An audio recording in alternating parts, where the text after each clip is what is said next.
At ayan na nga, pinapakita ko ulit ang view at ang palay na rin. Ayan, papakita ko sa inyo ang halaman na sili. Ayan, sarap maging gawing chili wall.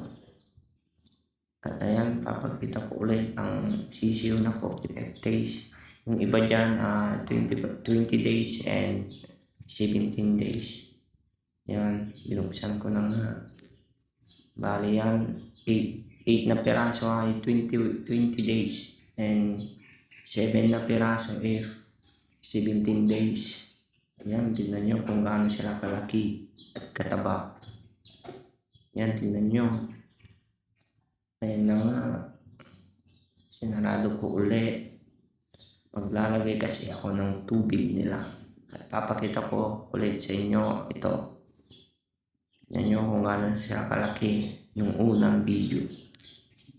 At ayan na nga. Ginalaw ko ay nagsigising ulit sila. At naglagay. Bali ako ng tubig kasi ubos na sila. And na.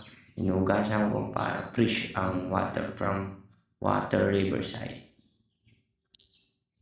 Yan na nga. Nimekos-mekos ko pa para mapanatiling malinis ang tubig nila.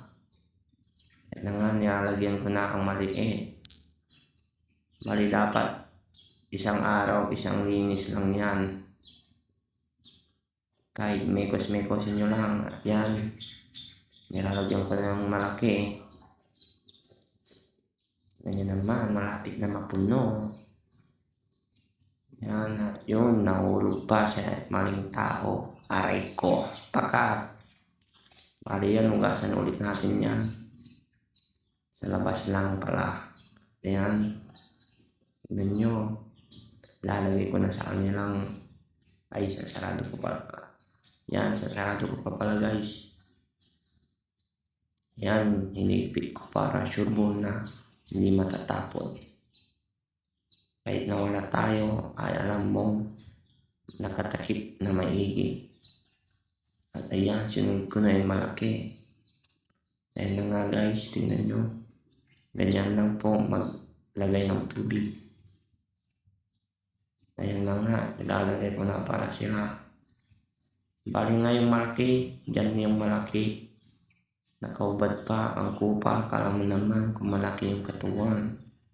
Ayan na nga. Sinasarado ko na. At binabago ang karton para di sila umitim. Joke lang pala upang hindi maano yung init na mabuti. Para di sila mapunaw. At yun na nga. Sinunod ko na yung isa. Yan. Sabay pinakain ko na pero hindi ko na nabidyohan yan. At ayan na nga. Nagsinom na sila dahil wow na sila and thank you.